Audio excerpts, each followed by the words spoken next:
ஏழு அகத்தீசர் சட்டைநாதர் முப்பான கும்பனவர் பிரம்மச்சித்தர் முக்கியமாய் மச்சமணி நந்திதேவர் கோப்பான கோரக்கர் பதஞ்சலியார் கூர்மையுள்ள இடைக்காடர் சண்டிகேசர் கோப்பான வாதத்திற்கு ஆதியான வாசமுனி கமலமுனி காப்பதே.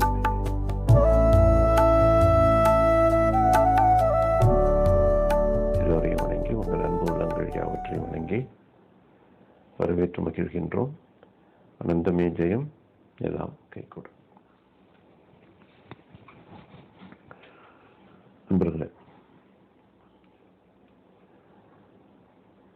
நீர் இன்றியமையாத உலகு.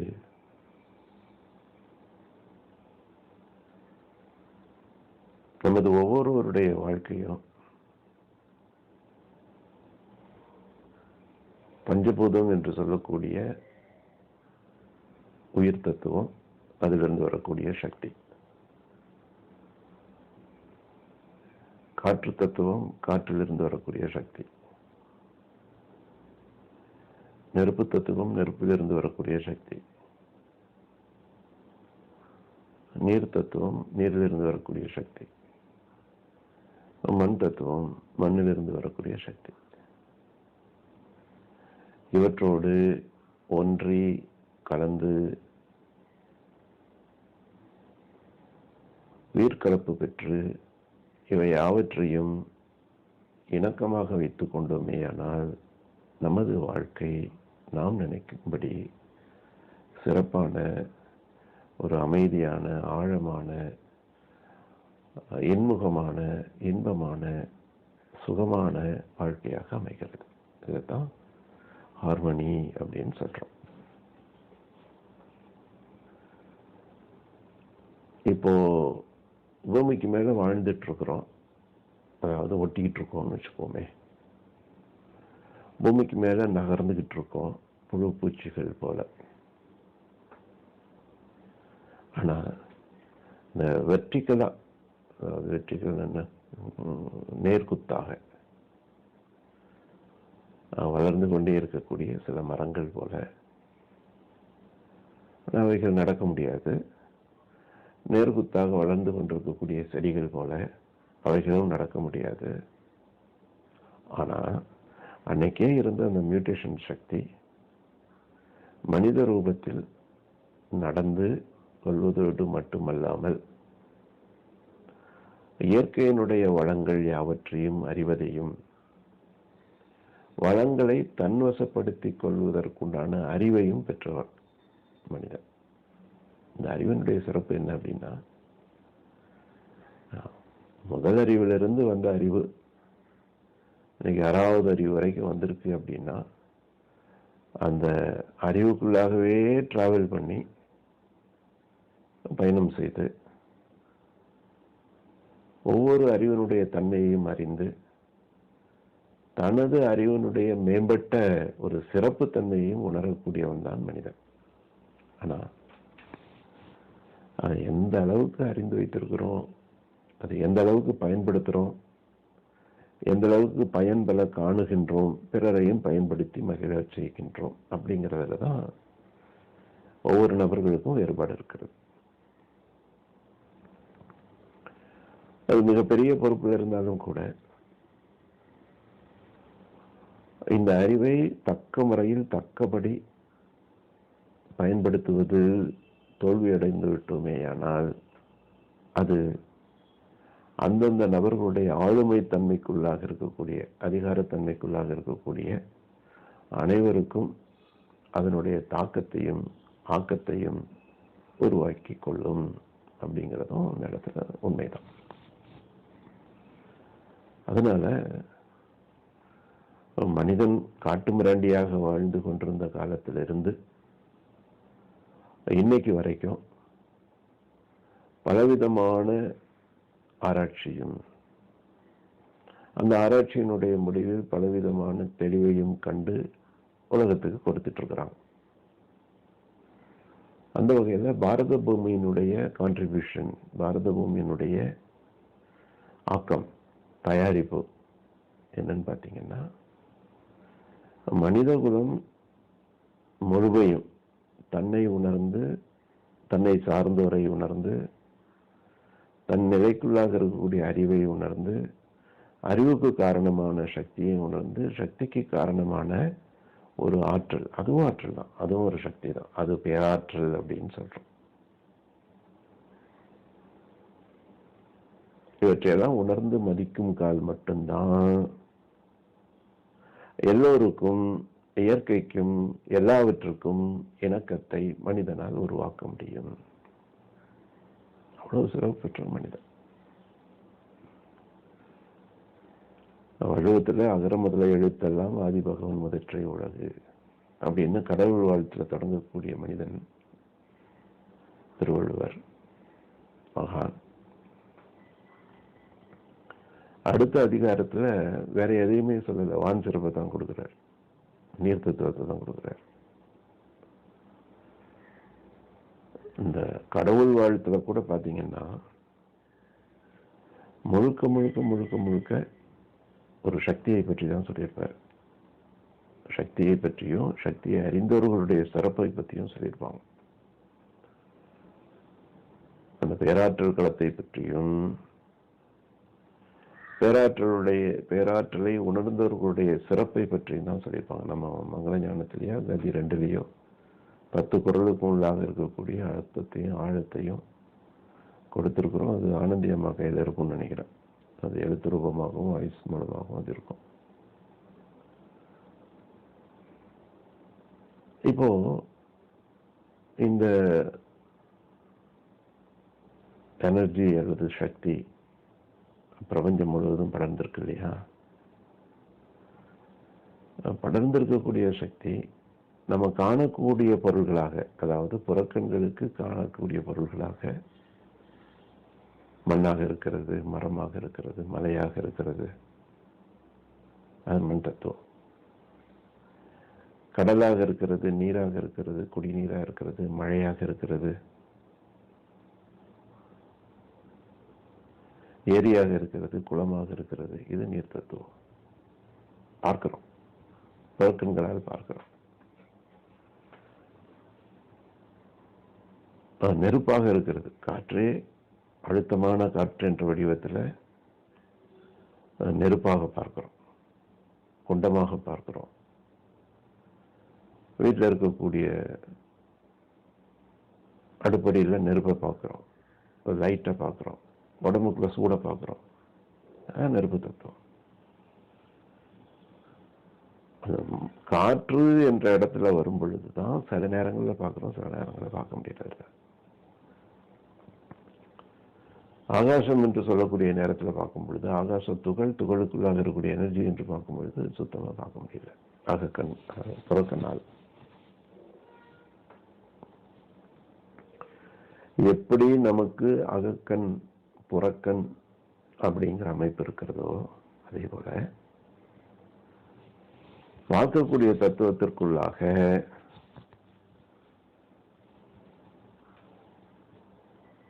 புறக்கண்ணால் பார்க்க முடியாத ஒரு தத்துவம் மறைந்திருக்கிறது. இதை நம்ம முதல்ல புரியணும்.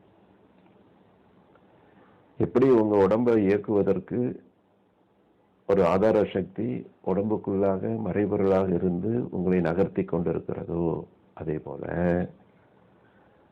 இந்த 5 தத்துவத்திற்குள்ளாகவும் இருக்கக்கூடிய சக்தியும் அந்த சக்திக்குள்ளாக இருக்கக்கூடிய அந்த சக்தியை இயக்கக்கூடிய சக்தியும் மறைவாக இருந்து கொண்டிருக்கிறது. இந்த புரிதல் மனிதன் எல்லோருக்கும் தேவை. இதை புரிஞ்சுக்கிட்டா மட்டும்தான் தனது எண்ணம் சொல் செயல்கள்ல மாற்றங்கள் வரும். மாற்றம்னா என்ன மாற்றம்? பேரியக்க மண்டலத்தோடு அல்லது இயற்கையோடு அல்லது இறைவனோடு எப்படி வேணாலும் வச்சுக்கோங்க, இணைந்து வாழக்கூடிய தன்மையும் தனது அறிவினுடைய சிறப்பையும் அறியக்கூடிய தன்மையும் தன்னை பற்றி உணரக்கூடிய தன்மையும் அவனுக்கு உருவாகும். இதில் என்ன உருவாகிறதுக்கு வாய்ப்பே இல்லை. புறக்கண் கூடிய வாழ்க்கை வாழ்ந்துட்டு இருக்கிறோமா, அகக்கண் கூடிய வாழ்க்கை வாழ்ந்துட்டு இருக்கிறோமா அப்படிங்கிறது அவரவர்களுடைய வாழ்க்கை முறைகளை பார்த்தா கண்டுபிடிச்சிடலாம். இதுல இன்னொரு பார்ட் ஒண்ணு வருது. என்னன்னு பாத்தீங்கன்னா, இந்த அகம் என்று சொல்லக்கூடிய உள்ளம் இருக்கு இல்லையா, உயிர் இருக்கு இல்லையா, அதாவது பார்க்க முடியாம நம்மளை இயக்கிட்டு இருக்கு இல்லையா, இந்த சக்திக்குள்ளாக எத்தனையோ பல நமக்கு தெரியாத சக்திகளும் இயங்கும். எப்படின்னு பாருங்க, பிறருடைய எண்ணங்கள், அதுவும் நமக்குள்ளாக இருந்து மறைவா இருந்து ஆட்சி செய்துட்டு இருக்கோம். மூதாதையர்களுடைய ஆசைகள், அதுவும் நமக்குள்ளாக மறைவாக இருந்து ஆட்சி செய்துட்டு இருக்கோம். எதிரிகளுடைய தாக்கங்கள், ஆக்கங்கள், அதுவும் உள்ள இருந்து ஆட்சி செய்துட்டு இருக்கோம். அப்புறம் இறந்தவர்களுடைய ஆசைகள், அல்லது அதனுடைய காந்தக்கலம், அல்லது அவர்களுடைய எனர்ஜி லெவல், அதுவும் சில சமயம் உள்ள இருந்து ஆட்சி செய்துட்டு இருக்கும். உதாரணத்துக்கு சொல்றேன் பாருங்க. இப்போ இமயமலையில போய் நீங்க தவம் பண்ண போறீங்கன்னு வச்சுக்கோங்க. அந்த ஹரித்வார் என்று சொல்லக்கூடிய பார்டர்னு வச்சுக்கோங்க, அது ஒரு ஃபென்ஸ் அப்படின்னு வச்சுக்கோங்க. இந்த நதி ஒரு ஃபென்ஸ் அப்படின்னு வச்சுக்கோங்க. ஒரு ஃபென்ஸ் என்ன, காம்பவுண்ட் வால் அப்படின்னு எடுத்துக்குவோம். இயற்கை பாருங்க எல்லாத்தையும் சிறப்பாக அமைச்சிருக்கு. அந்த ஃபென்ஸ் எதால ஆக்கப்பட்டிருக்கிறது? ஒரு நதியால் ஆக்கப்பட்டிருக்கிறதுன்னு சொல்றோம். நதிங்கிறது என்ன? நீர். நீரால் ஒரு ஆக்கப்பட்டிருக்கிறது அந்த ஃபென்ஸ். அதை தாண்டி உள்ள என்ட்ராயிட்டோம் அப்படின்னா பல பேர் தவநிலைகள்ல இருக்கிறதுக்குண்டான வாய்ப்புகள் அன்று தொட்டு இன்று வரைக்கும் நடந்து கொண்டிருக்கிறது. என்று தொட்டு என்னைக்கு மனுஷன் தவத்தை பற்றி அறிந்தானோ அன்று தொட்டு அங்க உள்ள போயிட்டாங்க அப்படின்னா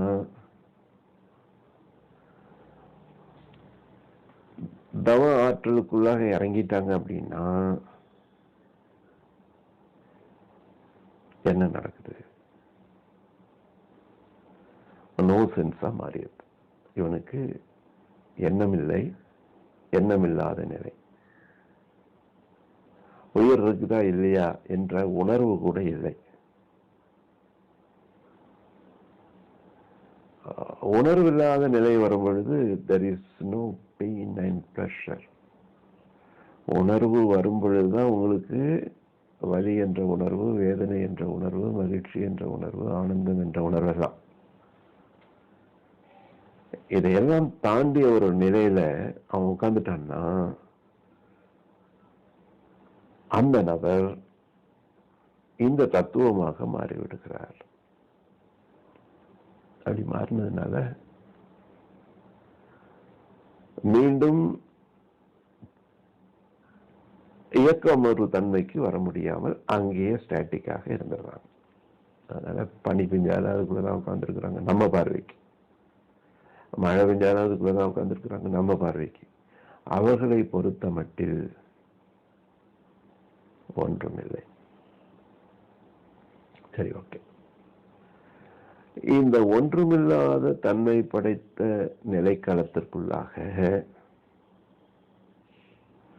யாரெல்லாம் தவம் செய்யணும்னு நினைக்கிறாங்களோ, சப்போஸ் அந்த நபரை யாராவது நினைச்சாங்கன்னா அவருடைய ஆத்மாக்களும் இந்த மனிதனுக்குள்ளாக இருந்து ஆட்சி செய்யும். அப்படி நீங்க ஒரு புனிதமான ஆத்மான்னு வச்சுக்கோமே, இந்த புனிதமான ஆத்மாவுக்குள்ளாக குறைஞ்சது 5லிருந்து 50 வரைக்கும் கூட, இல்லை 50க்கு மேலாகவும் கூட அந்த ஆத்மாக்கள் உறைந்து நின்று உங்களுக்குள்ளாக இருந்து ஆட்சி செய்து கொண்டிருக்கும்.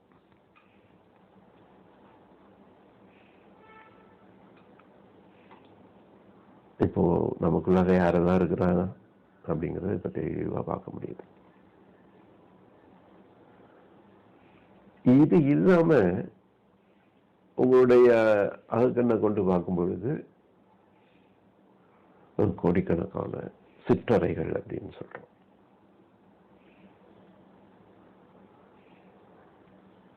இந்த சிற்றறைகளுக்குள்ளாக தனித்தனியாக வாசம் செய்யக்கூடிய சக்தி, ஒவ்வொரு சிற்றறைகளும் தனித்தனியாக வாசம் செய்கிறது.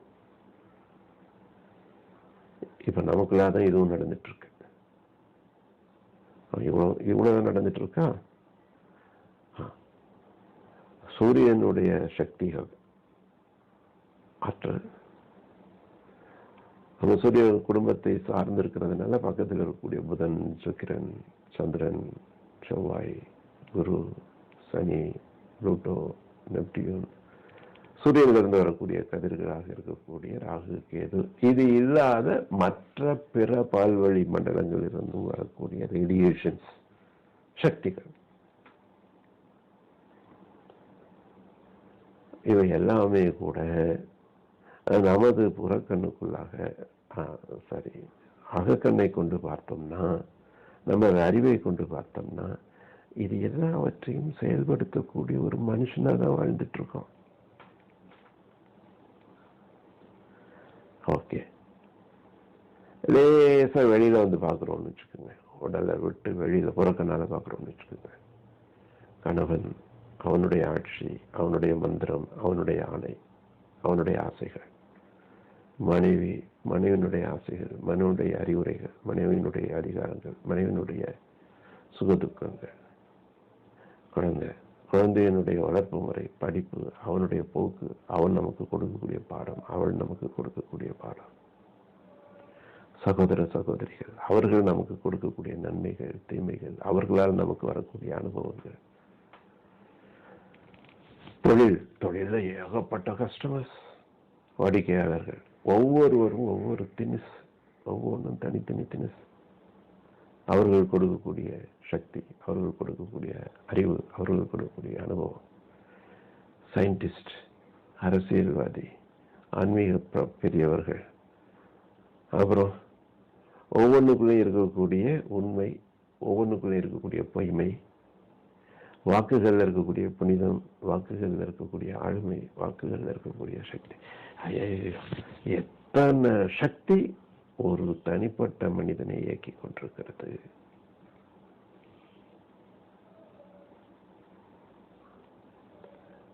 அப்போ இங்க நாம ஹார்மனி மெயின்டைன் பண்ணணும்,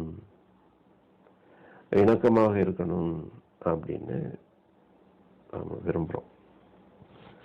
உடம்புக்கு ஏதேனும் ஒரு காரணங்கள், இப்ப சொன்ன காரணங்கள்ல ஏதேனும் ஒரு காரணம், மண்ணா இருக்கலாம், மலையா இருக்கலாம், காற்றா இருக்கலாம், விண்ணா இருக்கலாம், மனுஷனா இருக்கலாம், பெரியவரா இருக்கலாம், தேவதையா இருக்கலாம், தவம் செய்யக்கூடியவர்களா இருக்கலாம், மனைவியா இருக்கலாம், கணவனா இருக்கலாம், அதிகாரமா இருக்கலாம், விஞ்ஞானமா இருக்கலாம், எதுவா இருந்தாலும் சரி. இந்த தாக்கங்கள் மனிதனுடைய மனதை தாக்கி உடலையும் தாக்குகிறது.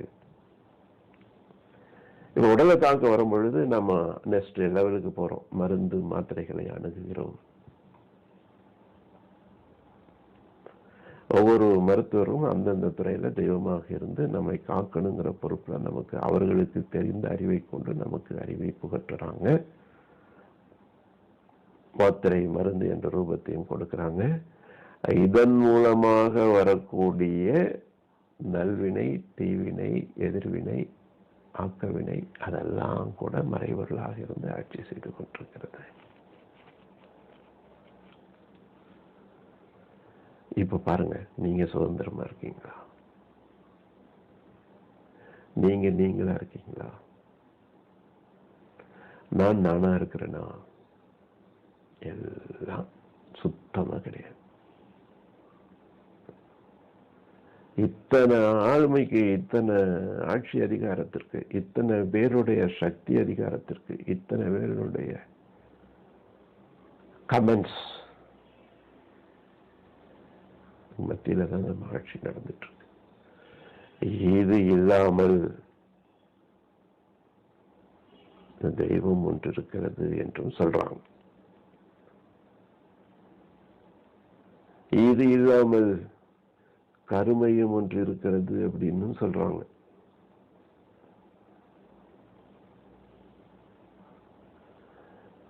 கருமையத்துல என்ன இருக்கு? அனுபவிக்காத, அனுபவிக்க வேண்டிய அனுபவங்களும் ஆசைகளும் உள்ள உட்கார்ந்துட்டு இருக்கு.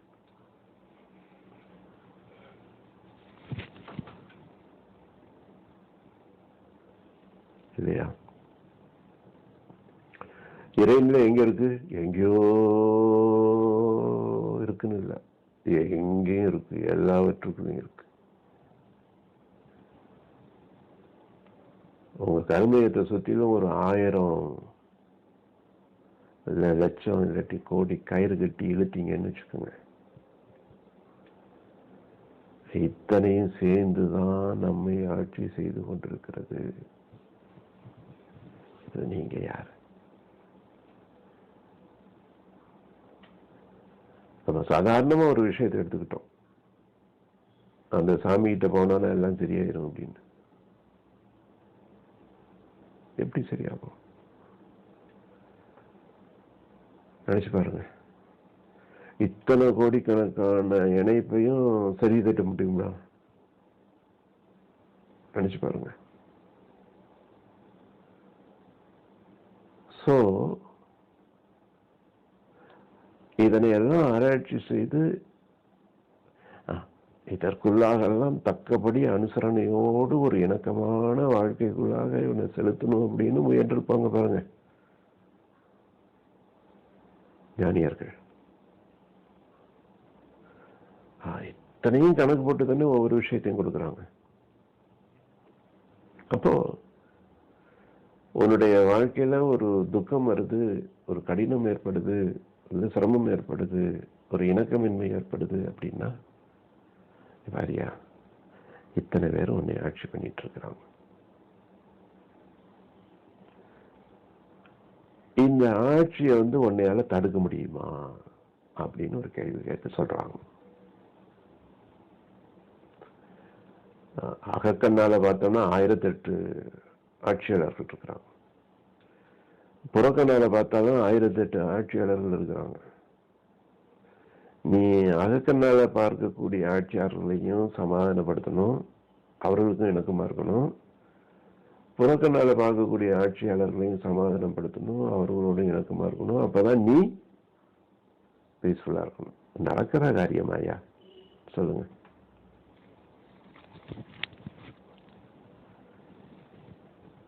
இப்போ வெரி சிம்பிளா ஒரு விஷயத்த சொன்னாங்க. Very simple formula, very very simple formula. என்ன அப்படின்னா, நிகழ்காலத்தில் வாழ்வதற்கு கற்றுக்கொள் அப்படின்னு சொன்ன. அது கொஞ்சம் ஒரு ஃபிராக்ஷன் ஆஃப் மொமெண்ட் அந்த அனுபவம் வந்துருச்சுன்னு வச்சுக்கோங்களேன், இத்தனை கோடிக்கணக்கான ஆட்சி அதிகாரம் அது இது என்னென்னமெல்லாம் இருக்கு இல்லையா, அது எல்லாமே அப்பயே அந்த க்ஷண நேரத்தில் அந்த க்ஷணத்தில் விலகி விடுகிறது. We are all detached from all those knots அப்படிங்கிறத அனுபவிக்க முடியுது. இப்பதான் நீங்க நீங்களாக இருக்கிறீர்கள், நான் நானாக இருக்கிறேன். இந்த அந்த க்ஷண பொழுது வாழ்வில் மட்டும்தான் நீங்கள் நீங்களாக இருக்கிறீர்கள். நீங்கள் உங்களுடைய வாழ்க்கையில் வாழுகிறீர்கள். நீங்கள் கிருஷ்ணனாக, கிருஷ்ணமாக, கிருஷ்ணன் நிகழ்காலம்னு அர்த்தம், நிகழ்காலத்தில் வாழ்கிறீர்கள், தெய்வமாக வாழ்கிறீர்கள். நிகழ்காலத்தில் வாழ்ந்த தெய்வம்.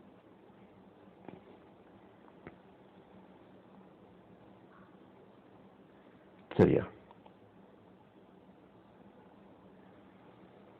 இதை கொண்டு வந்து கொடுத்தாங்க, இந்த ஃபார்முலா கொடுத்தாங்க. இதை இவனால ஃபாலோ பண்ண முடியல. ஏன்? கோடிக்கணக்கான பேர் ஆட்சி செய்துட்டு இருக்கும்போது எப்படி ஃபாலோ பண்ண முடியுது? அந்த அளவுக்கு அறிவு வேணும் இல்லையா? புரள்றான். எப்படி புரள்றான்? சில புழுக்கள் சூரிய ஒளி பட்டா எப்படி கஷ்டப்படுமோ அது மாதிரி உளறான், புரள்றான், உருள்றான், வேதனைப்படுறான். ஸ்கின்னெல்லாம் தக தக தகன்னு அவிழ்ந்து விழுகிறது. இந்த உடம்பெல்லாம் ஜூசியாக மாறி வேதனைப்படுகிறது. இந்த வேதனையை கண்ட இந்த மகான்கள்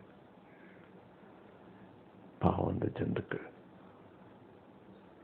அப்படின்னு சொல்லிட்டு தன்னை இழக்கிறாங்க. நான் ஒரு மகன்கிட்ட போயிருந்தபோது அவர் சொன்னாரு, கடந்த காலத்தை பூரா என்கிட்ட காணிக்கையா கொடுத்துரு, நான் வாங்கிக்கிறேன். கடந்த காலத்தை பூரா காணிக்கையா கொடுத்துரு, நான் வாழ்றேன். என்ன அர்த்தம்? உன்னுடைய வாழ்க்கை அல்லது என்னுடைய வாழ்க்கை கடந்த கால வாழ்க்கையை மையமாக கொண்டுதான் வாழ்ந்துட்டு இருக்கிறோம். பாருங்க, கடந்த காலத்தை பூரா என்கிட்ட காணிக்கையா கொடுத்துரு அப்படின்னா, காணிக்கையா கொடுத்துரு அப்படின்னு சொல்லக்கூடிய நேரம் வரைக்கும், நான் காணிக்கையா கொடுக்கிற நேரம் வரைக்கும் அது கடந்த காலம்தான்.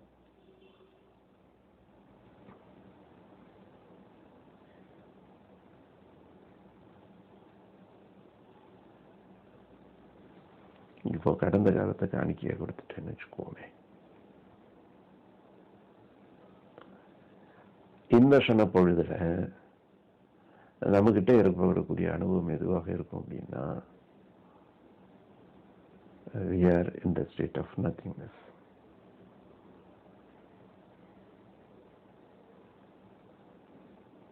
எந்த தன்மையிலையும் அசையாத உறுதி, அசையாத அறிவு,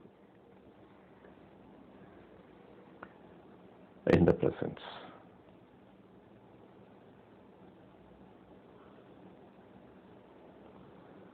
இந்த பிரசன்ஸ்ல நான் வாழக்கூடியவனாக மாறுகிறேன். நம்ம கொஞ்சம் யோசனை பண்ணி பார்ப்போமே.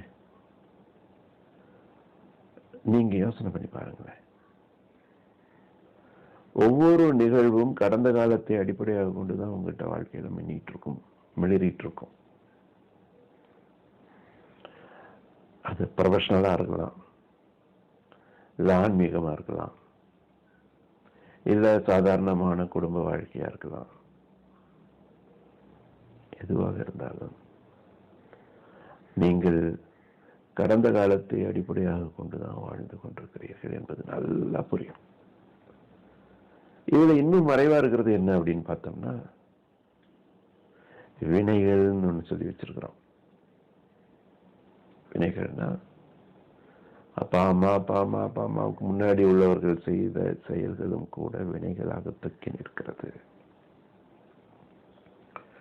பல பேருடைய வாழ்த்துக்கள், பல பேருடைய சாபங்கள், பல பேருக்கு நாம செய்த நன்மைகள், பல பேருக்கு நாம செய்த துன்பங்கள், துயரங்கள், இது எல்லாமே கூட நமக்குள்ளாக தான் இருந்து ஆட்சி பண்ணிட்டு இருக்கு.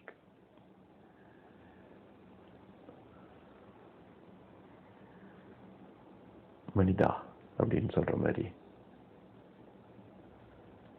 இதுக்குள்ளதான் நம்ம வாழ்க்கையை நகர்த்திக்கிட்டு இருக்கிறோம், நகர்ந்து கொண்டிருக்கிறோம், ஓடிக்கொண்டிருக்கோம், பாடிக்கொண்டிருக்கிறோம், நான் தான் பெரிய ஆளு நினைத்து கொண்டிருக்கிறோம், ஆட்சி அதிகாரத்திற்கு ஓடிக்கொண்டிருக்கிறோம், பாய்ந்து கொண்டிருக்கிறோம்,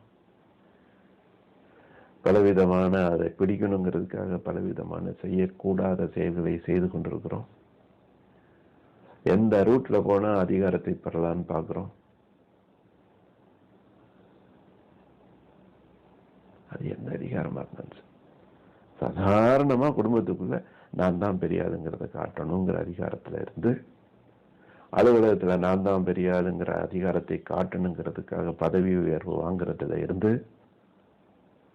அரசியல்ல நான் தான் பெரிய ஆளுங்கிறதுக்காக தலைமை பொறுப்பை வாங்குறதுல இருந்து, ஒரு அறக்கட்டளையில நான் தான் பெரிய ஆளுங்கிறதுக்காக பலவிதமான பொறுப்புகளை வாங்குறதுல இருந்து, அந்த முண்டி அடித்து கொண்டிருக்கக்கூடிய செயல்பாடு,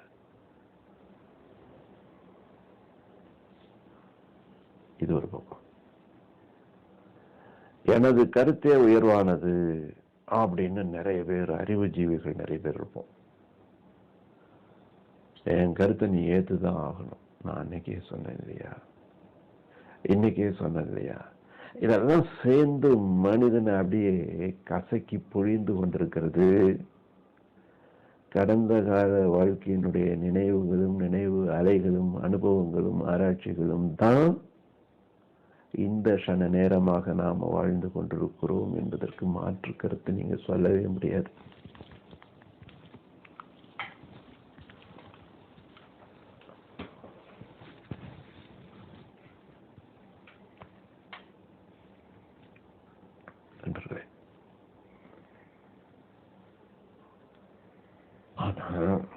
வெறி எளிமை, ஆனா மிக கடினம் அப்படின்னு நினைச்சுக்கிறோம். மகான் சொல்லும் பொழுது நான் யோசனை பண்ணேன். என்ன யோசனை பண்ணேன்னா, மகான்கள் என்னென்னமோ சாவியெல்லாம் கொடுக்குறாங்க, எந்த சாவியும் பயன்படுத்த மாட்டேங்கிறான். இந்த லாஸ்ட் சொல்யூஷன், நீ கடந்த காலத்தை பூரா என்கிட்ட கொடுத்துறியா, இவனால கொடுக்க முடிய மாட்டேங்குது. ரொம்ப யோசனை பண்ணி பார்த்தீங்கன்னா நீங்க கடந்த காலத்தை இன்னொருத்தட்ட தாரை வார்க்க முடியாது, பார்க்க முடியவே முடியாது. அன்லஸ் முழுமையான சரணாகதி இல்லாத வரைக்கும் நீங்கள் கொடுக்க முடியாது, முடியவே முடியாது. அதுக்குள்ள நீங்க ஆசைப்பட்ட நபர் இருப்பார், கடந்த காலத்துக்குள்ள ஆசைப்பட்ட பொருள் இருக்கும். உங்களுடைய நோக்கு என்ன வச்சிருக்கீங்கன்னு தெரியாது, நோக்கத்திற்குள்ளாக நீங்க ஓடிட்டு இருக்கீங்க, எதுக்காக ஓடிட்டு இருக்கீங்கன்னு தெரியாது, பாய்ந்து ஓடிட்டு இருப்பீங்க. ஒரு கட்டடம் கட்டி புண்ணியாசனத்துக்கு வந்துருச்சு, கடந்த காலத்துல 10 வருஷமா கட்டிட்டு இருப்பீங்க. எப்படி நீங்க கடந்த காலத்தை கொடுக்க முடியும்? கொடுக்க மாட்டீங்க, கொடுக்க முடியாது. சோ நமது பொழப்பு எப்படி இருக்கு அப்படின்னு பார்த்தா, எப்படி இருக்கு? நீங்களே பார்த்து நீங்களே பதில் சொல்லிக்கீங்க. ஆனா முழுமையான நிறைவும் தாக்கமும் ஆக்கமும் இல்லாத பரிபூரணத்துவமும் எங்க இருக்கு அப்படின்னா நிகழ்கால வாழ்க்கைக்குள்ளாக தான் இருக்கிறது.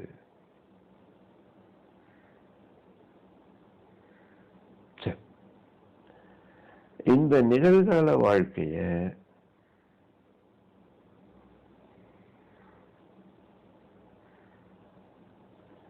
அனுபவிக்கணும் அப்படின்னா உங்களுக்கு என்ன தேவை?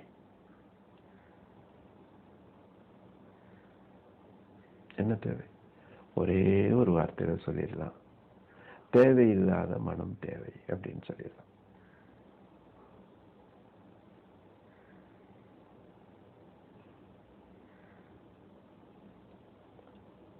To enter into the present ஏரியாக்குள்ள போகணும் அப்படின்னா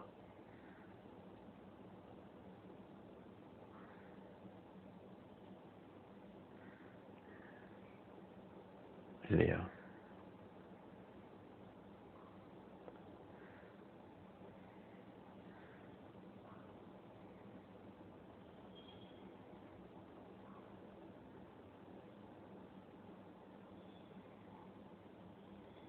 நண்பர்களே,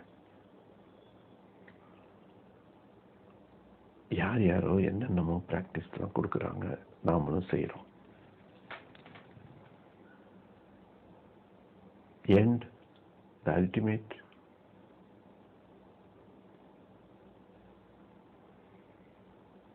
என்னதான் இருக்கணும்னு நினைக்கிறீங்க? அதனால இந்த நிலைக்கு நாம யாரும் வராத காரணத்தினால மகான்கள் வேண்டாம் இப்போ ஒதுக்கிடலாம். இப்ப வாழ்ந்துட்டு இருக்கான் பாருங்க, இந்த வாழ்க்கையாவது கொஞ்சமாவது செம்மையுற வாழ்வதற்கு நாம ஏதாவது டெக்னாலஜி டெக்னிக் கொடுக்கலாம் அப்படின்னு அவர்களுடைய மகா அறிவுக்குள்ளாக அவர்கள் கேட்கும் பொழுது, இவனுக்கு இது போதும், இப்போதைக்கு இதை கொடுப்போம்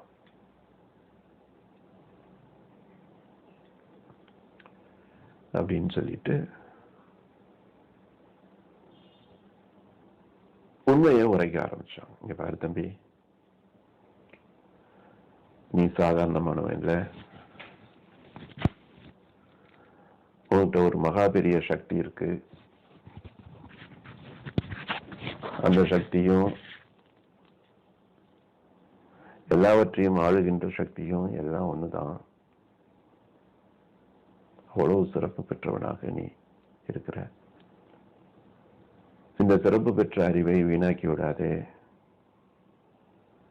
நீ இயற்கையினுடைய அங்கம் என்று நினைத்துக்கொள். பார்ட்டிக்கிள். நாம அதில் இப்போ தெளிவாயிட்டோம்.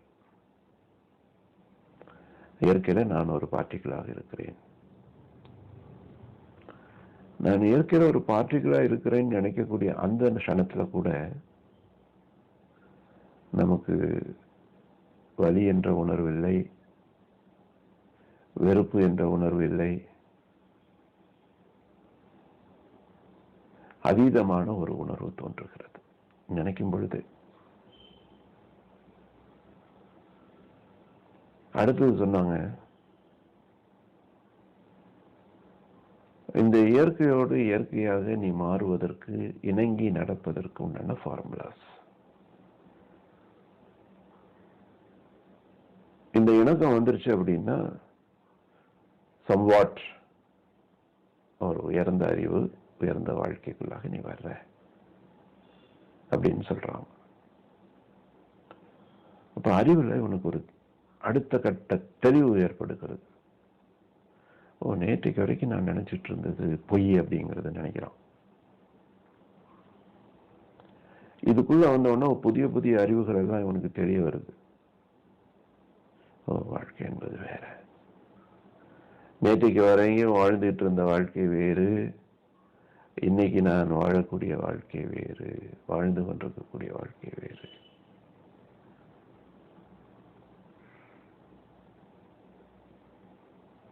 அப்படின்னு இதுல நகரும் பொழுது ஒவ்வொரு நாளும் என்னுடைய அறிவுல ஒரு மலர்ச்சி ஏற்படுகிறது. அத காரணம் அறிவு பிரகாசம் அப்படின்னு சொல்றோம்.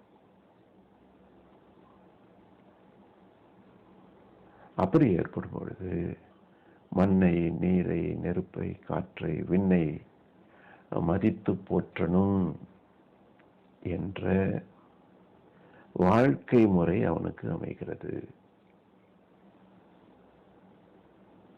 These 5 elements தான் உங்க உடம்புக்குள்ளாக 5 எலிமெண்டா இருந்து வேலை செய்து கொண்டிருக்கிறது.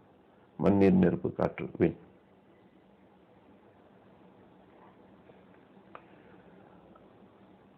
இப்போ இவனுக்குள்ளாக மயக்கமில்லாத ஒரு தத்துவம், உண்மை புரிய வைக்கப்படுகிறது.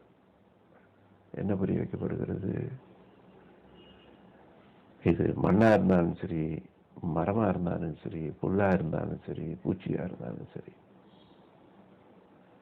எல்லாமே இந்த 5 தத்துவங்களால் ஆக்கப்பெற்றவைகள் தான்.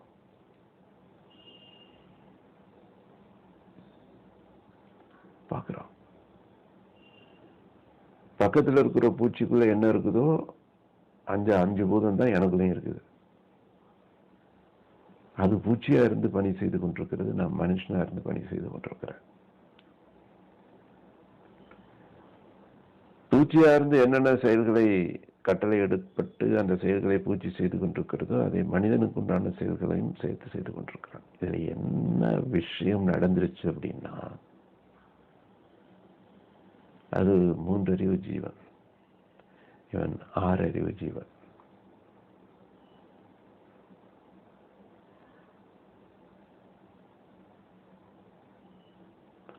இந்த 6வது அறிவு எப்படி பயன்படுத்தணும் என்ற அறிவுல மட்டும் கொஞ்சம் லேசா மாறிட்டோம். இவ்வளவுதான் விஷயம்.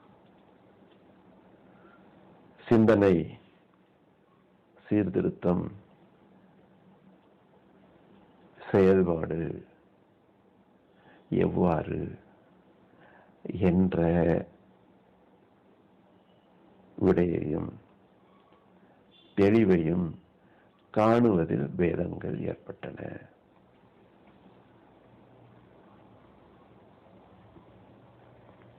இந்த பேதங்கள் தான் மனிதனை மனிதன் பிரித்தாளும் சூழ்ச்சியாக மாறியது. இயற்கையிலிருந்து மனிதன் வேறுபட்டு வாழக்கூடிய ஒரு நிலை உருவாகியது.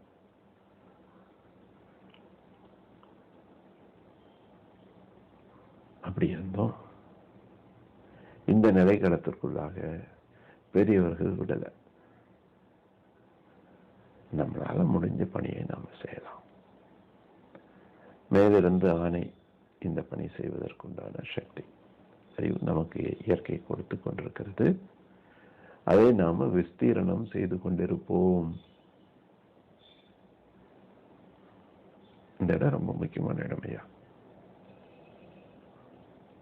இந்த மேக்னெட்டுக்குள்ளாக எந்தெந்த இரும்புகள் வரணுமோ அதையெல்லாம் ஒட்டி கொள்கிறது. உயர்ந்தவைகள் இந்த மேக்னெட்ல வெள்ளி, தங்கம் இதெல்லாம் விலகி செல்கிறது. நீங்க எப்படி வேணாலும் எடுத்துக்கோங்க.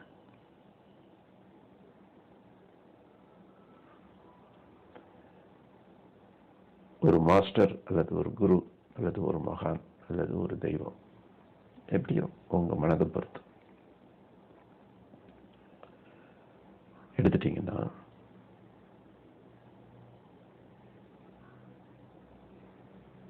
இந்த ஆழமான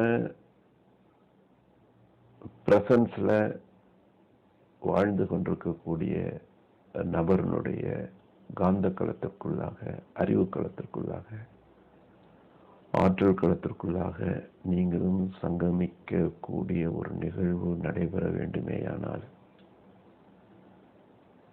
அந்த நிகழ்வு நீங்களும் நிகழ்காலத்தில் வாழும்போது மட்டும்தான் நடைபெறுகிறது.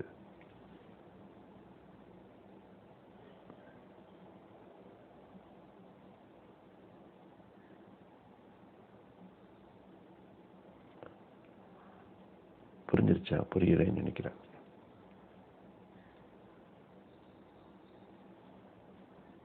எப்படி இமயமலைக்குள்ளாக சென்று தவம் செய்ய முற்படுபவர்களுடைய எக்ஸ்பீரியன்ஸ் இருக்குமோ, அவர்களுக்கு எக்ஸ்பீரியன்ஸ் இருக்காது.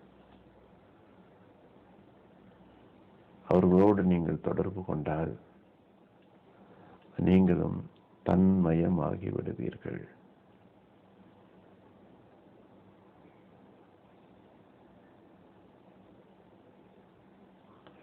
உடல் என்பது வெறும் கூடு என்பதை கண்டறிவீர்கள்.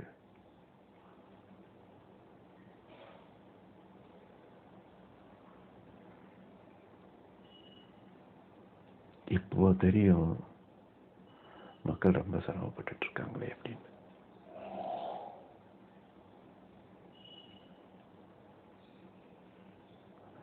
இந்த நிலையிலிருந்து கொடுத்ததுதான் குறைந்தபட்சம் பிரபஞ்சத்தோடு இணக்கமாக வாழ்வதற்குண்டான வழிகள் என்ன.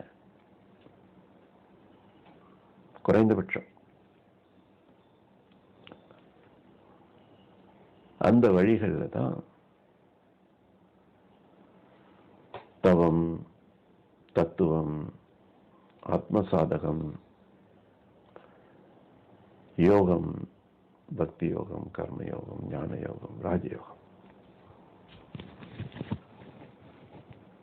அதற்கூடாக இழையோடி வந்த கருத்துக்கள், அதற்கூடாக இழையோடி வந்த மகான்களுடைய வாழ்க்கை சரித்திரங்கள், இவைகள் பல பாடங்களாக பலருக்கு கிடைத்தது. சிலர் அதை பாடங்களை வாழ்க்கையாக மாற்றினாங்க. சிலர் பேர் அது பாடங்களை பாட புத்தகத்திலேயே இருக்கட்டும்னு வச்சாங்க. சில பேருடைய வாழ்க்கை முறை தலை தோங்கிக் கொண்டிருக்கிறது.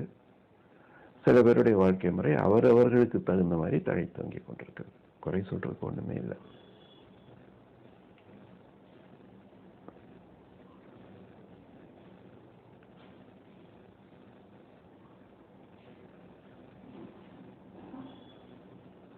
அப்படி வரும்போதுதான் இயற்கையையும் இயற்கையை சார்ந்த அறிவையும் இயற்கைக்குள்ளாக இருக்கக்கூடிய அறிவையும்,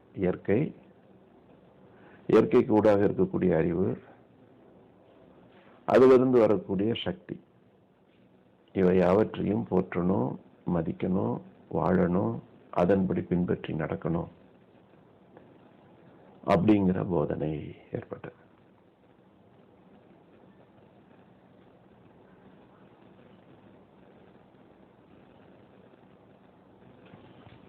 அப்படி வரும்பொழுது அதிகாரம் முதல்ல சொன்னது பூரா இதுவரைக்கும் இருந்ததுன்னு வச்சுக்கோங்க. இவ்வளவு நேரம் பேசிட்டு இருந்தோம் இல்லையா, இதுவரைக்கும் பேசிட்டு இருந்தது பூரா திருக்குறளுடைய அதிகாரம் 1ல மறைமுகமாக திருவள்ளுவ பெருமான் சொல்லி வைக்கப்பட்ட கருத்துக்கள். இவ்வளவு நேரம் நம்ம பேசுனது பூரா அதுக்குள்ளதான் இருக்கு. ஆனா நீங்க குறளை படிச்சு பாத்தீங்கன்னா இதெல்லாம் தெரியாது. குரலுக்குள்ளாக சென்று குரலை எழுதினார் இல்லையா ஒருத்தர், திருவள்ளுவர் மகான். அவருக்குள்ளாக இணைந்து அவருக்குள்ளாக இருந்து யாரோ ஒருத்தர் ஆட்சி பண்ணியிருப்பாங்க இல்லையா, அவருக்குள்ளாக இணையும் பொழுது, எது இணையுது? அறிவு இணையும் பொழுது அதற்குள்ளாக இருக்கக்கூடிய திணிவு என்ன, ஆழம் என்ன, எதை சொல்லப்பட்டிருக்கிறது, எதற்காக சொல்லப்பட்டிருக்கிறது, என்ன சொல்லப்பட்டிருக்கிறது, யாருக்கு சொல்லப்பட்டிருக்கிறது, அதுல எனது பங்கு என்ன, எனக்கும் அவர் சொல்லி இருக்கிறார், எனக்கு சொல்லப்பட்ட கருத்து என்ன,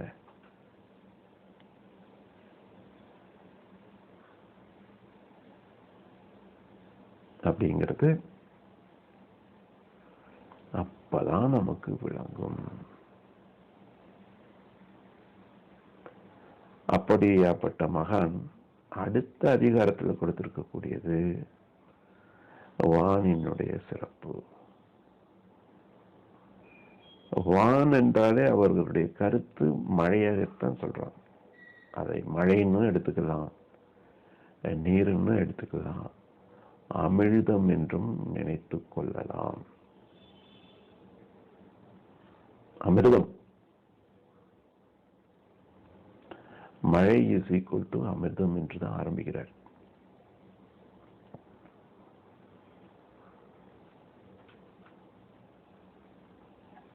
அமிர்தம் எப்படி உருவாச்சு, யார் உருவாக்குனாங்கிற கதையெல்லாம் நமக்கு தெரியும். நிறைய விஷயங்கள் பின்னி கிடக்கும். இதெல்லாம் நீங்க எடுத்து பார்த்து நேரம் கிடைக்கும் போது ஆசை போட்டு பார்த்தீங்கன்னா அகக்குண்ணுக்குள்ளாக நிறைய காட்சிகள் கிடைக்கும்.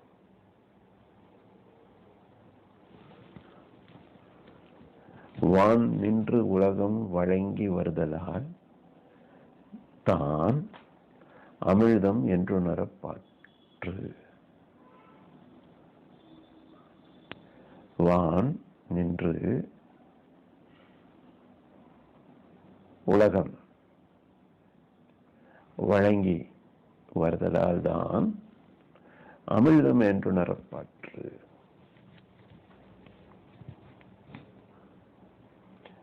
இதற்கு நாம சாதாரணமான விளக்கங்கள்லாம் கொடுத்தோம்னா என்னுடைய ஆழம் இல்லாம போயிடும், அதனுடைய அற்புதம் இல்லாம போயிடும். ரிவர்ஸ்ல திங்க் பண்ணி பாருங்க. அமிர்தம் அல்லது அமிழ்தம், அதனுடைய சிறப்பு என்ன? அமிழ்து அல்லது அமிர்தம் அது எவ்வாறு உருவாக்கப்பட்டது?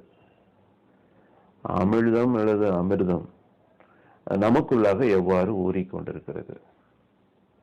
அமிழ்தம் அல்லது அமிர்தம் நமக்குள்ளாக ஊடுருவி, நமக்குள்ளாக உருவாகி, நமக்குள்ளாக அது செறிவை கொடுத்தால் நாம் எப்படி வாழ்வோம்? இப்படியெல்லாம் பல வகைகள்ல நீங்க சிந்தனை பண்ணி பாருங்க.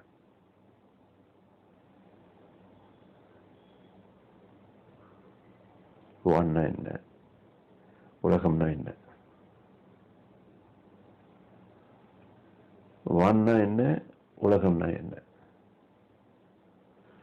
ஆகாசம்னா என்ன, நீன்னா என்ன, அதாவது நான்னா என்ன. வான்னா ஆகாசம், யூனிவர்ஸ் அப்படின்னு சொல்றது கூட எனக்கு இப்ப தடையா வருது. யூனிவர்ஸ் இல்லப்பா, இந்த சக்தி, சக்தி கேந்திரம், சக்தி திவளைகள், சக்தி அலைகள், பிரம்மாண்டமான சக்தி வான். வானுங்கிறது தான் full and full, full and full, full and full, full and full, முழுமையாக முழுமையாக முழுமையாக இருப்பது, முழுமையாக இருப்பது முழுவதும் சக்திகளை. But we are calling it as வான்.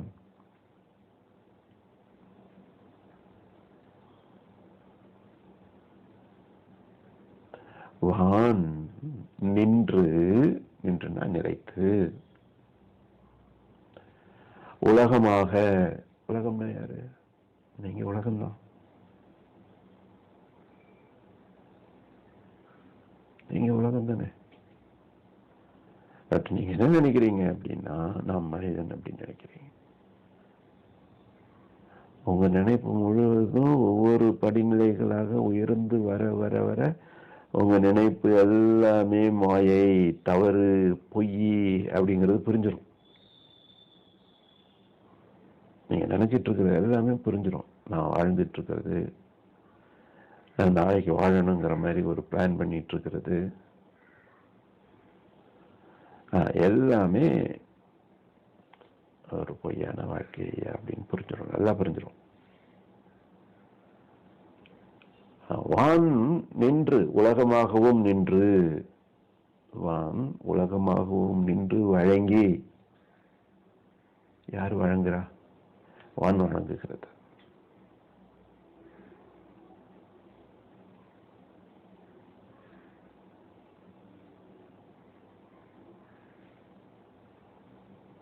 சரி, இந்த உலகங்கிறது பூமி உருண்டை எடுத்துக்க வேண்டாம். இப்ப உங்களையே நீங்க எடுத்துக்கோங்க. வான் உங்களுக்குள்ளாக நின்று நீங்களாக இருந்து வருவதால் தான் நீங்க ஒரு அமிர்தம்.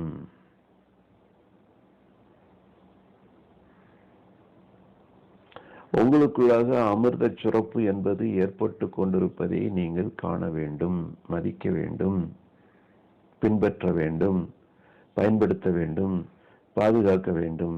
பிகாஸ் யூ ஆர் ஒரு அமிர்தம். 76% இருந்து 78%, 73 இருந்து 78% வரைக்கும் உங்களுக்குள்ள நீரினுடைய ஆதிக்கம் இருக்கிறது. இந்த நீரினுடைய ஆட்சியினுடைய சென்டர் ஆஃப் அட்ராக்ஷன். எந்த ஒரு நிகழ்வுகள் நடந்தாலும் ஒரு சுழற்சியும் சுழற்சியினுடைய மையமும் ஏற்படும் இல்லையா? அது மாதிரி இந்த பூமி, இந்த உடம்புக்குள்ள இருக்கக்கூடிய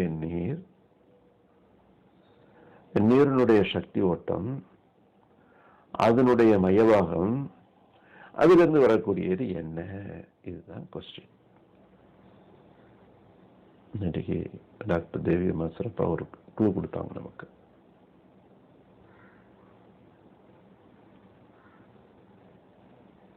அப்போ எது மையம் கொண்டாலும் எல்லா சக்தியினுடைய திணிவும் மையத்தில் ஆளுமை செய்யும்.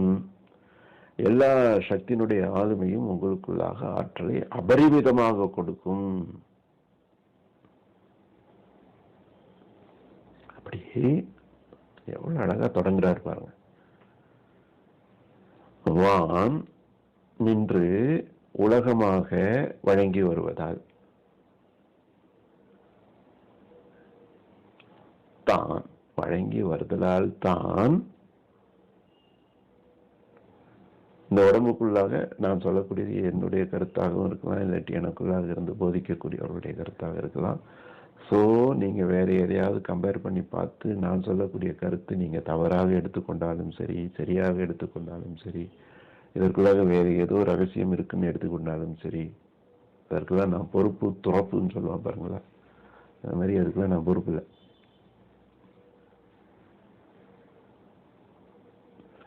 ஏன்னா நம்ம வகுப்புகள் எல்லாமே வேற விதமான கண்ணோட்டங்களை கொண்டதாகத்தான் இருக்கும்.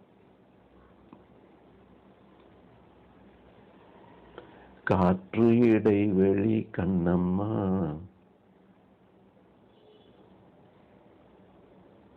கண்ணம்மா உந்தன் காதலை எண்ணி கழிக்கின்றேன். பாட்டு யாரு சொன்ன பாட்டு? பாரதியார் எழுதின பாட்டு. சினிமால வேற கருத்து. பாரதியார் என்ன கருத்துல எழுதினாருன்னு பாரதிகிட்ட கேட்டதான் தெரியும். காற்றினுடைய இடைவெளிக்குள்ளாக புகுந்து காற்றாகவும் இருந்து அந்த இடைவெளியும் காற்றும் காதல் கொண்டு உருவான உடம்பாகவும் இருக்கிறது இந்த உடல்.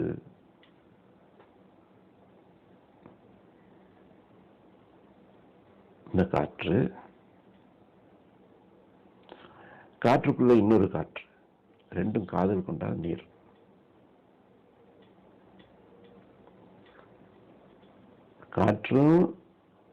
காற்று அமைப்புல இருந்த இன்னொரு காற்றும், ஆளுமையான காற்றும் காதல் கொண்டால் நீர். இந்த நீரினுடைய செறிவு நிலை உடம்புக்குள்ளாக எல்லா பக்கமும் ரத்தமாக ஓடிக்கொண்டிருக்கிறது இல்லையா? இவையாவும் ஒரு எனர்ஜி ஸ்டேட் அப்படின்னு எடுத்துக்கோங்க. இந்த அக்குமுலேஷன் ஆஃப் எனர்ஜி ஒரு இடத்துல கூடும் இல்லையா? அங்கிருந்து ஒன்று உருவாகும் இல்லையா? அந்த உருவாக்கத்துல காற்று, அதனுடைய இன்னொரு காற்று, அது செய்கின்ற லீலைகள், அதனுடைய காதல், இதனால் வரக்கூடியது ஒன்று உருவாகும் இல்லையா? அதுதான் அமிழ்தம். எப்படி இந்த உடம்பிலிருந்து சுத்த சத்து பிரிந்து ஒரு அமிழ்தமாக வெளிவருகிறதோ அதே மாதிரி நீரினுடைய சுத்தமான சத்து, சுத்தமான எனர்ஜி லெவல், சுத்தமான ஆற்றல் நிலை, சுத்தமான தெய்வீக நிலை எல்லாம் காதல் கொண்டு உருவாக்கக்கூடிய ஒரு அற்புதமான தொழில், அமிர்த தொழில் உங்களுடைய மூளையினுடைய மைய பாகத்தில் நின்று சொட்டி கொண்டிருக்கிறது. இதை அமிழ்தம் என்று உணரப்பட்டு தலைப்பு வான் சிறப்பு. வான் உனக்குள்ளாக எதை முழுமையாக கொடுத்து கொண்டிருக்கிறது என்பது ஏகாந்தமான சிறப்பு.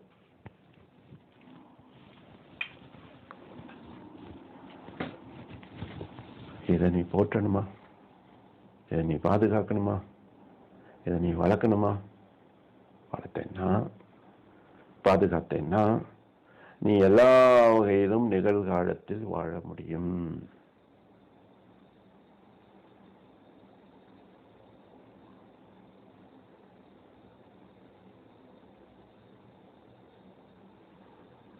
இளமையாக வாழ முடியும்.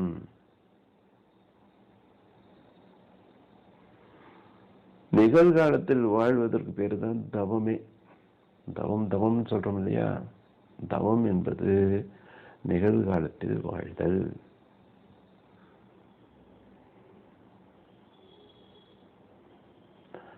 காற்றும் காற்றுக்குள்ள இருக்கக்கூடிய இடைவெளியும் கலந்து மகிழக்கூடிய காதல் இன்பத்தை அனுபவிக்கணும்னா இந்த நிகழ்கால வாழ்க்கைக்குள்ளாக வந்தீங்கன்னா அனுபவிச்சிடலாம். பாரதி ரொம்ப எளிமையா சொல்லியிருக்கிறார். காற்று இடைவெளி கண்ணம்மா கண்ணம்மா,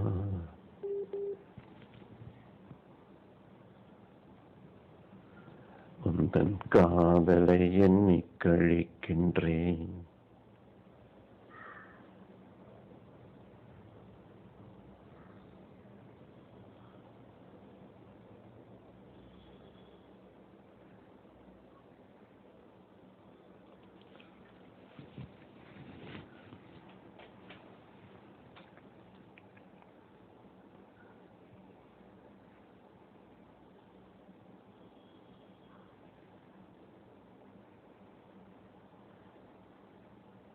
இந்த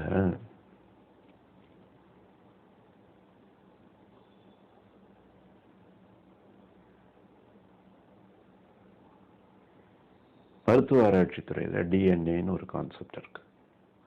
அது எப்படி அப்படி அப்படி அப்படி அப்படி சுருளா போகுது பாருங்க. சுருளா அதுக்கு எத்தனை ஜாலங்கள் நடக்கிறது. இந்த ஜாலம் தான் the original state in all the dimensions.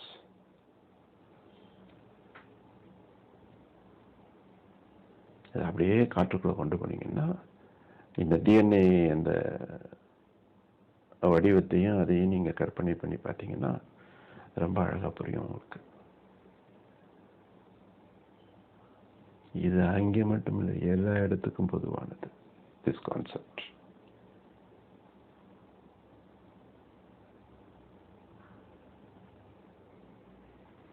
காற்று இடைவெளி கண்ணம்மா கண்ணம்மா. கண்ணம்மான்னா கண்களுக்கு அப்பாற்பட்டவன், கருத்துக்கு அப்பாற்பட்டவன், டார்க்னஸ், ஒன்றுமில்லாத தன்மைவயமானவன். ஒன்றுமில்லாத தன்மைக்குள்ளாக அன்பு என்பது மட்டுமே இருக்குமே, ஆனால் கண்ணப்பன் கண்ணம்மாவாக மாறிவிடுகிறான். அவனை எப்படி வேணாலும் நீங்க கையாளலாம்.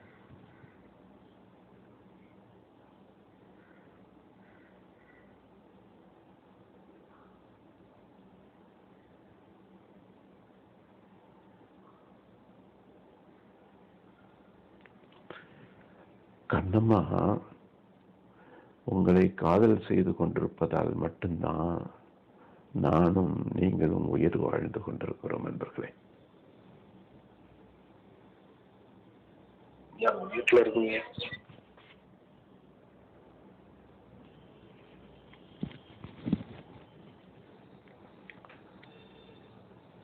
இந்த மருத்துவத்துறையில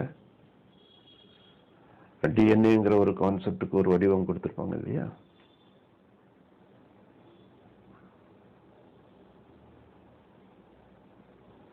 இந்த வடிவத்தை ஒத்துதான் அனைத்தும் இயங்கிக் கொண்டிருக்கிறது.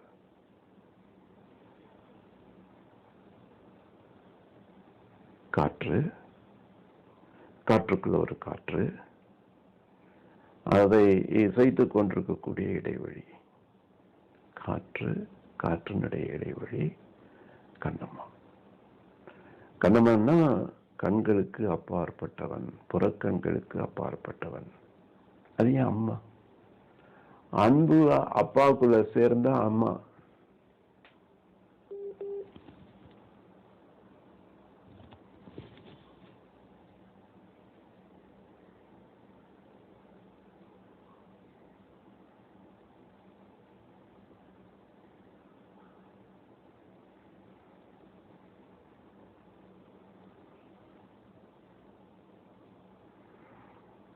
இந்த கண்ணம்மா நம்மை காதல் செய்து கொண்டிருப்பதால் மட்டும்தான் உலகம் வாழ்ந்து கொண்டிருக்கிறது, நாமும் வாழ்ந்து கொண்டிருக்கிறோம், நாமளும் சுவாசித்துக் கொண்டிருக்கிறோம். நம்ம சுவாசம் நடைபெற்று கொண்டிருக்கும் வரைக்கும் நமது வாழ்க்கையும் வாழ்ந்து நடைபெற்றுக் கொண்டிருக்கிறது என்பர்களே.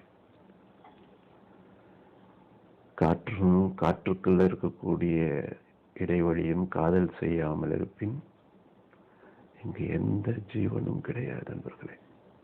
எவ்வளவு ஆழமான விஷயத்தை அவ்வளவு அற்புதமா பாரதி கொடுத்திருக்கிறாரு பாருங்க.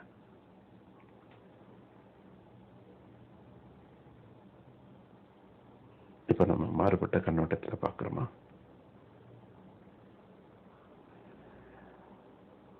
எல்லாவற்றிலும் ஒரு ஆழம் என்பது இருக்கும் நண்பர்களே. உங்களுக்குள்ளேயும் ஒரு ஆழம் இருக்கு. நீரினுடைய ஆழம் அமிர்தம் உங்களுக்குள்ள, காற்றினுடைய ஆழம் ஆனந்தமான சுவாசம், அறிவினுடைய ஆழம் தெய்வீகம், உணர்வினுடைய ஆழம் காதல், காதலினுடைய ஆழம் அன்பு, அன்பினுடைய ஆழம் ஆனந்தம், ஆனந்தத்தினுடைய ஆழம் அனந்தம்.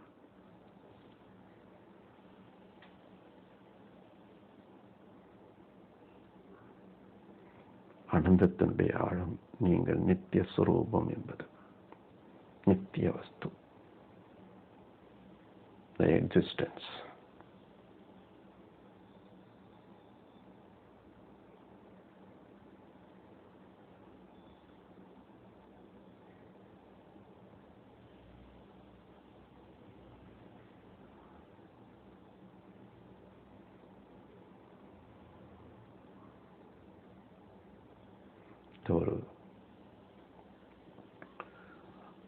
ஒரு அருமையான புனிதமான அன்பர்களோடு கூடிய சபைதனில்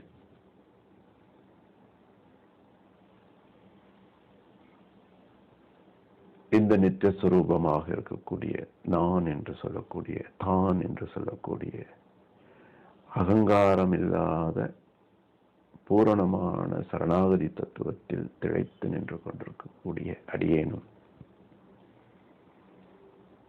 அமைந்திருக்கிறேன் என்பது ஒரு புனிதமான நேரமாகவும் புனிதமான காலமாகவும் தெய்வீக சாநித்தியம் பொருந்திய தருணமாகவும் இதனை ஆக்கிக் கொள்கின்றேன். அனந்தமே ஜெயம். எல்லாம் கைகூடும். மீண்டும் சந்திப்போம் என்பர்களே.